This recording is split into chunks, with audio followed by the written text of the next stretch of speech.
I'm going to answer some questions that I've had on canning. I didn't want to do this video, but there's so much out there, and this has been really causing a lot of drama, and I don't really know why. So, because you do you. I've said that a million times, you do you. Okay? On canning, have I canned milk or butter? Yes, I have. Is it recommended by the FDA, the USDA, the CDC, all those people? No, it's not. Do I take what those agencies say with a grain of salt? Yeah, absolutely. Current events, proof is in the pudding. A lot of people start streaming or, really, these are my qualifications, blah, blah, blah. I don't have all those qualifications. I don't have a science degree. But my mom's mom was from the Kerr family of canning jars, and Alexander Kerr did receive the patent in 1915 for the two-piece disposable lid. 1903, I believe. My mom would shoot me right now for not knowing that off the top of my head. I think it's 1903. The Kerr Glass Manufacturing Corporation. So, that being said, food safety management classes, yes, I've taken them. Yes, I passed. It's a test, and it's not a hard one. I owned a bakery, so I've been down that road. I got some notes because my memory is for crap. Because I knew this, but I wanted to get it right. Okay? I wanted to get everything right. And I'm going to drop some links below. If you want to know, I'm not going to do a how-to canning video. I'm not going to do that. There's a lot out there. Homestead Heart, she gets it right. If you want to know, raw pack canning for meat, milk, butter, she gets it right. I gotta give it to her. She gets it right. Because these are some questions I have received. So I wrote down your questions very diligently. Botulism spores. Okay, a lot of people really get kind of bent on the botulism thing, which you should. Proper canning guidelines should always be followed. You should. Botulism itself, that's why you pressure can, because it kills it. Okay, so if you're thinking of canning a dairy product, now with dairy products, they say the fat kind of encapsulates, oh my God, I'm not editing all this. You know what I'm talking, kind of surrounds it and protects it. Can't find any evidence to that as far as scientifically, because at the canning temperatures of 240 degrees, it kills it. The botulism spores create the toxin. The toxins that the spores create is actually killed at 185. So the botulism toxins that the botulism spore creates is actually killed at 185 for 15 minutes or longer. Canning at 240, which is what I do, 240 to 250 is needed to kill the spore. The spore is not the same as the toxin it creates, so pay attention to that one. A lot of people ask me why I don't water bath tomato sauce. I pressure can tomato sauce. Tomatoes are in a gray zone, typically having a pH of right around 4.5, which is right on that, water bath canning needs 4.5 or below. So tomatoes are on that cusp. Now, something you might not know about tomatoes, okay, is all these hybrid tomatoes, their pH is not the same as the heirloom older tomatoes. So I don't take the chance. I pressure can all my tomato sauce. Does it taste funky or bad or burnt or yuck? No, absolutely not. So, you know, those being said, right there, if you go to older canning books, they can milk and butter all the time. Did my grandmother? Yes, she did. Do I live by everything the USDA, FDA, or CDC tells me? No. I mean, even with current events, if you want to trust wholeheartedly in everything they say, go for it. You do you. I always say, you do you. But I don't go there. The biggest botulism outbreak in the United States, one of the biggest canning years, first of all, was 1940s. I want to say 43, 48. But the biggest botulism outbreak was 1977 in Michigan with 50 some people. Came down with botulism from one restaurant that canned homemade salsa. It was a homemade canned salsa with jalapenos.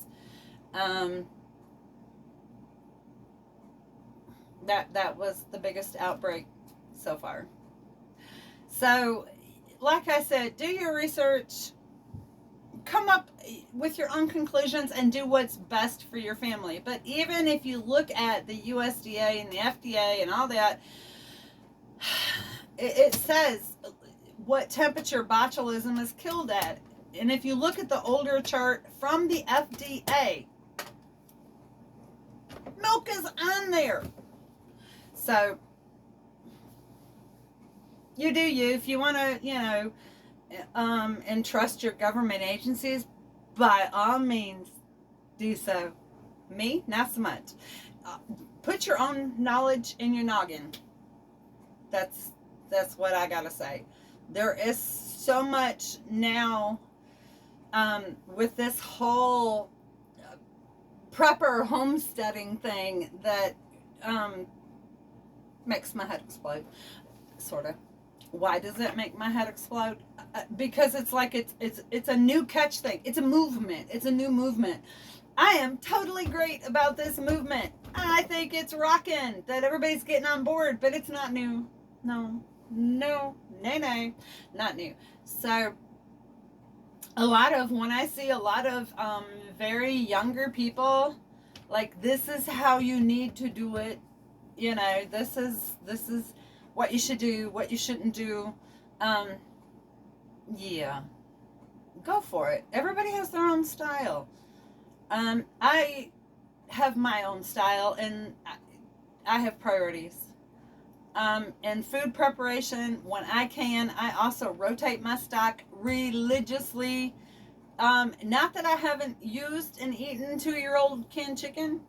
Tastes fine. Tastes great. Some other people, well, how do I know if the can is bad? First of all, check your seals. If that top little button is poppy, it's bad. Second of all, if you open a jar and it's spoiled, sweetie, you're going to know it pretty quickly. It's going to stink. It's going to be rank, and you're going to be like, oh my God, and just throw it out. Don't give it to your animals, for God's sakes. I know some people have said, well, I'll just give it to the pigs. Don't do that. Just throw it out, sterilize the jar. That's it. It's not this big, huge, scary issue. It really isn't. People, there is what I have called, excuse my terminology, I don't mean to trigger people. Not that I really care. Because I can't control what triggers everybody. I can't keep up with that. I'm too old. But there are canning Nazis out there. I swear to God, I don't know where they came from. Terminology, they just freak over, oh my God, you didn't use the right word. Really? Really? Just stop. Just stop. Stop freaking people out. It's like the panic preppers. Stop freaking people out. It's, not necessary at all. You want to stock your pantry? Do what you can. These people going, you need to go to the store right now and prep whatever you can. Grab. Oh my God. All you're doing is making those that can't do it maybe for financial reasons, you're making them feel like crap. Stop. If all you can do is a bag of rice every week or a bag of beans, go for it. Of course, unless you're like the posh preppers. I call them posh preppers. The posh preppers are like, okay, don't forget your Debbie cakes. Don't forget the ring dings. And oh my God, I gotta have gallons of ranch dressing. I cannot go through a world disaster situation without my Twinkies and my ranch or my chips and salsa. Oh my God. Lord have mercy upon, when it's a true situation like that, I've been in a situation, by the way, where I've seen panic set in about 2 seconds, and it's ugly, and it's really ugly, and people get ugly. Okay, not saying everybody is, but I've seen a very, very foo-foo, posh, very wealthy neighborhood go ugly in about 2 seconds when crap hit the fan and the grid went down and cases of water were going for $100 and nobody even had the wherewithal to think that right at the city park there was a spring, continually running spring. Yeah. So just use your head.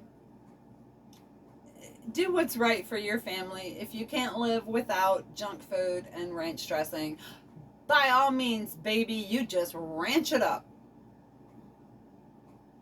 But if you want dense nutrition that's going to feed your family and get the biggest bang for your buck, leave the junk alone. Trust me, okay? I can come across a little harsh sometimes, and I'm really trying not to, and I'm trying to behave myself live from our lovely camper that we're living in while we build our house. So I hope I have at least gave you some insight on botulism. Look it up. At what temp does it die? How does it die? How does it multiply? Use your noggin. Figure it out. Study for yourself. And if you think canning milk and butter is something that you would really like to do for your family, then go for it. I can say in my grandmother's lifetime, my mom's lifetime, and mine, there's never been a problem. Does that mean there never will be? No, but like I said, the biggest outbreak of botulism was due to salsa. Also, like I said, watch your tomatoes. That's why I pressure can tomatoes. You want a water bath tomato sauce? Baby, you go for it. You use hybrid tomatoes. They have a lot lower pH. Or a higher pH. They're not as acidic as the heirloom brands. So you're missing the mark on the high acidity. So, that's why for safety's sake, I pressure can my tomatoes. I pressure can meat. Almost all the meat I eat for backstock is pressure canned. That way, if the freezer goes out, one of your best things you can do also for food preparedness, food readiness, is learn to forage. Because some bad guys can come and take your stack. And I know a few of you out there are like, yeah, over my dead body, I'll just shoot him. Well, I hope you got more than one person. Because sometimes it can be a gang of it. I've seen this in the grid out situation. I mean, the grid went down, and within 5 minutes, it was chaos. Recently in the past year, too, how fast did we see looting happen? Nobody cares. Nobody cares. It's not going to be like, oh, gosh, they've lived on this street for 20 years. They just let them. No, baby. You can be ripped off. Are you really going to try to defend yourself against a hysterical crowd that's after your props? But we don't worry about it that much. I can go out in the woods and eat a lot. We have a lot. In fact, we have a whole lot. Even if you are in a subdivision situation, in a city situation, totally different situation. Put back what you can. People say, I don't have the room. There's under the bed. Closets, under the bed. Ow! You know, just do what you can. Peace out. Love you guys.